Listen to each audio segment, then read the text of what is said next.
Hello दोस्तों, आप सभी कैसे हैं। आशा करता हूं कि आप सभी स्वस्थ होंगे। दोस्तों, आज इस वीडियो में हम लेकर आए कि स्टेट बैंक ऑफ इंडिया में जूनियर एसोसिएट के पद निकाले गए हैं, जिसके ऑनलाइन एप्लीकेशन 11 अगस्त 2026 से शुरू हो चुके हैं। अंतिम तिथि 31 अगस्त 2026 रहेगा। आवेदन शुल्क आप 31 अगस्त 2026 तक जमा करा सकते हैं। अगर आप जनरल कैटेगरी, ओबीसी या ईडब्ल्यूएस के कैंडिडेट हैं तो आपको 750 रुपये आवेदन शुल्क देना होगा। अगर आप एससी, एसटी, पीडब्ल्यूबीडी या फिर एक्स सर्विसमैन है तो आपको कोई आवेदन शुल्क नहीं देना है। ये आवेदन शुल्क आप debit card, credit card, net banking या फिर कैश कार्ड के थ्रू जमा करा सकते हैं। इसके बाद हम बात करते हैं आयु की, तो आपकी आयु 1 अप्रैल 2026 को कैलकुलेट की जाएगी। उस समय आपकी आयु 20 वर्ष से 28 वर्ष तक होनी चाहिए, यानी कि कम से कम 20 वर्ष और ज्यादा से ज्यादा 28 वर्ष। अगर आप रिजर्व कैटेगरी में आते हैं तो आपको आयु में छूट दी जाएगी state bank of India junior associate recruitment 2026 नियम के अनुसार। कुल पदों की संख्या पर 9124 दी गई है, जिसमें रेगुलर वैकेंसी 7680 और बैकलॉग के लिए 1444 पद दिए गए हैं। अब देखते हैं कैटेगरी वाइज किस कैटेगरी में कितने पदों की संख्या दी गई है। जनरल में 3253, ओबीसी में 1716, ईडब्ल्यूएस में 760, एससी में 1114, एसटी में 837 पदों की संख्या दी गई है। इसके बाद हम बात करते हैं स्टेट वाइज वैकेंसीज की, किस स्टेट में कितनी वैकेंसी यहाँ पर दी गई है।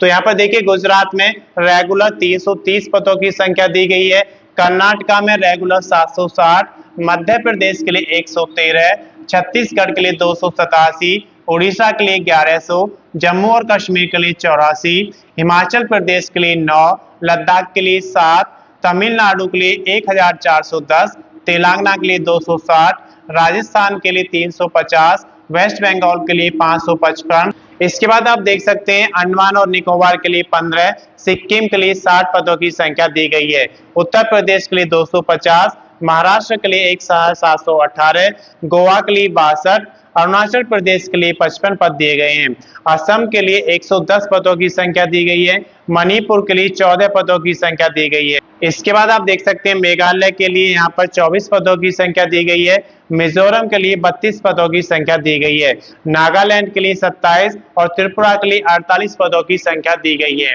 इसके बाद हम बात करते हैं यहाँ पर बैकलॉग वैकेंसी की, तो गुजरात के लिए 305, कर्नाटका के लिए 39, मध्य प्रदेश के लिए 159, छत्तीसगढ़ के लिए 64, उड़ीसा के लिए 18, जम्मू और कश्मीर के लिए 5 पद दिए गए हैं, हिमाचल प्रदेश के लिए 16 और लद्दाख के लिए 7 पदों की संख्या दी गई है, तमिलनाडु के लिए 106 और तेलंगाना के लिए कोई पद बैकलॉग में नहीं है, राजस्थान के लिए 75, वेस्ट बंगाल के लिए 149 पदों की संख्या दी गई है, अंडमान और निकोबार के लिए 10, सिक्किम के लिए 7 पदों की संख्या दी गई है, उत्तर प्रदेश के लिए 30, महाराष्ट्र के लिए 281 पद दिए गए हैं, गोवा के लिए 1, अरुणाचल प्रदेश के लिए यहाँ पर 17 पद दिए गए हैं, असम के लिए 97, मणिपुर के लिए 9 पदों की संख्या दी गई है। मेघालय की अगर बात करते हैं तो 20 पदों की संख्या दी गई है, मिजोरम के लिए 6 पदों की संख्या दी गई है, नागालैंड के लिए 15 और त्रिपुरा के लिए 8 पदों की संख्या दी गई है। तो इसका ऑनलाइन एप्लीकेशन आप इसकी ऑफिशियल वेबसाइट पर जाकर फिल कर सकते हैं। अगर इसकी अधिक जानकारी आपको लेना है तो उसके लिए आप इसका ऑफिशियल नोटिफिकेशन पढ़ेंगे तो आपको संपूर्ण जानकारी मिल जाएगी। मैं समझता हूं कि इस वीडियो के माध्यम से आपको स्टेट बैंक ऑफ इंडिया में निकली जूनियर एसोसिएट की भर्ती के बारे में संपूर्ण जानकारी मिल गई होगी। अगर अभी तक आपने चैनल को सब्सक्राइब नहीं किया, सब्सक्राइब करें, वीडियो को लाइक करें और ज्यादा से ज्यादा शेयर करें ताकि वीडियो सभी दोस्तों के पास पहुंचे जो स्टेट बैंक ऑफ इंडिया में जूनियर एसोसिएट की जॉब करना चाहते हैं। अगर आपने पिछला वीडियो नहीं देखा है तो उसका लिंक मैं इसके डिस्क्रिप्शन में शेयर कर दूंगा, आप वहां से देख सकते हैं। धन्यवाद।